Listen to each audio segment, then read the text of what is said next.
How's everybody feeling? So question to you all. Do you know what makes you tick? Do you know what's your passion? Do you know what you really want out of life? To some of you, this might be an easy question to answer. But to some, it's very difficult.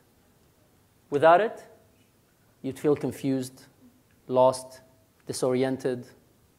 You wouldn't really know where you're going in life. You'd pretty much feel like Alice in Wonderland. Any of you have seen that cartoon? Yeah? You like it? Yeah. Would you like to see part of it?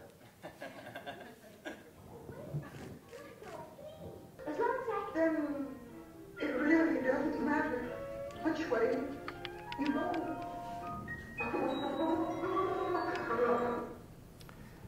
Very simple question, but very profound effect on our life. Where do you really want to get to? Most of us, not to say all, live our life on autopilot. We wake up every morning, do the same thing day in, day out. And the worst thing is if you're doing well at it, you keep doing more of it. If you're lucky, you stay alive. If you're unlucky, life ends. I was considered lucky. I felt like Alice in Wonderland. Back in the days, I was part of a group that launched the Cavalli Club, the world's first Cavalli Club. And for those who've been in Dubai or are in Dubai and in the nightlife scene, you know what I'm talking about. They were my partners. I was one of the people that helped set up the project at early stages. And you know what that life gets you. I had access to the glitz and glamour of this life all over the world. Life rotated around a lot of things that were shiny on the outside, but are not as fulfilling on the inside. One day, it all got too much, so I packed my stuff and one-way ticket to India. Disappeared off the grid for a bit. I actually came back with a beard much longer than this one. That is a talk by itself. But to give you a glimpse of what I encountered on that journey, the universe put me with a Swami, a yogi, a guru in the Himalayas. This guy has been in the caves for 13 years, and he just came out when I met him. He changed my life. On one of my encounters with him,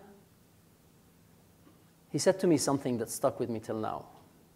He goes, "What is it that you are thirsty for?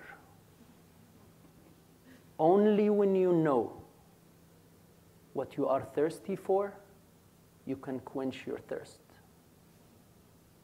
All others, not necessary." Profound question. But I didn't really want to answer it at that time. I was still not ready.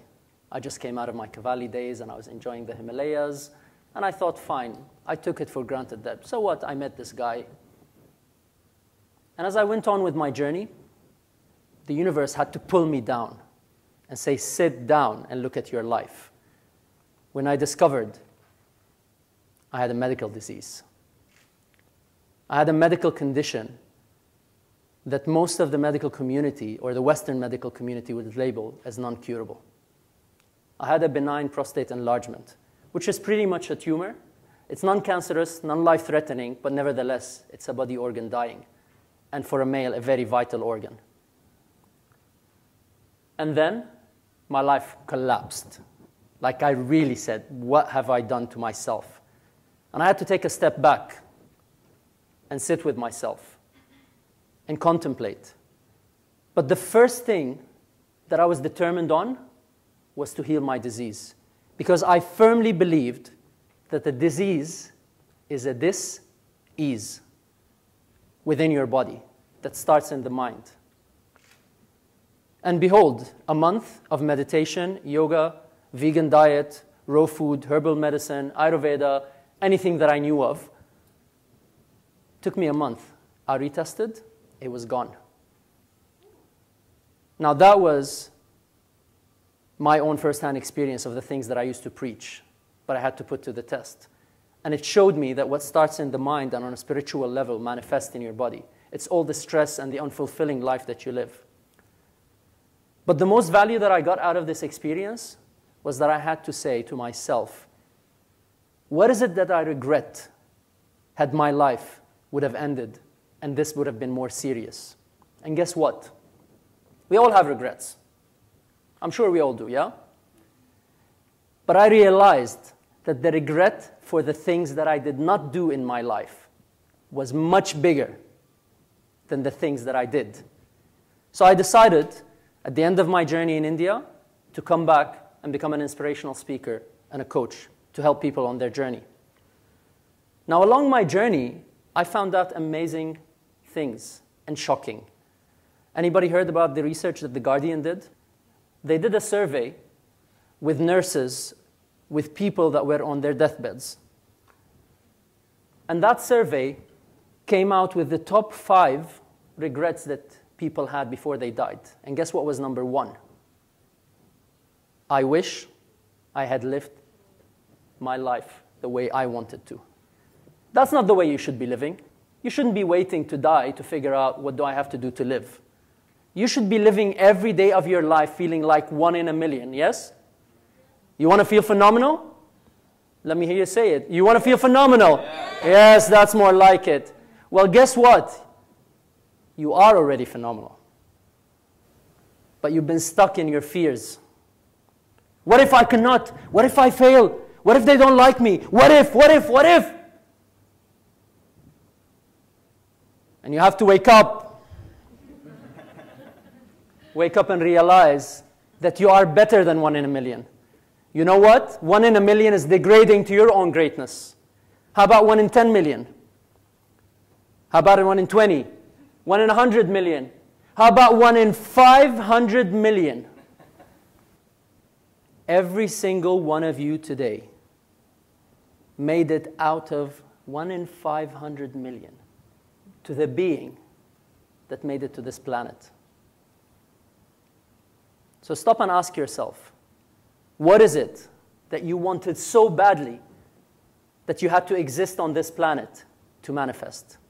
And I promise you, when you find the answer to that, you're going to break free from your shackles and you're going to start living a life that's worth living. Because a life that's not worth dying for is not worth living. And the only important day after the day you are born is the day you find out why are you born. Because you have to understand, life is not about getting safely to the grave. When you find it, buy your one-way ticket. Because with a one-way ticket, there's no turning back. You're going to have to make it happen. Whatever it is, it's a one-way ticket in life. Because life is a roller coaster ride. It's not about getting safely to the ground. It's ups and downs and highs and lows, wins and loses, being used and abused. And as your body's going down the grave, your soul is screaming, wow, what a life. And that's the way to live. So go find your passion and do your own Cavalli to Manali. Thank you.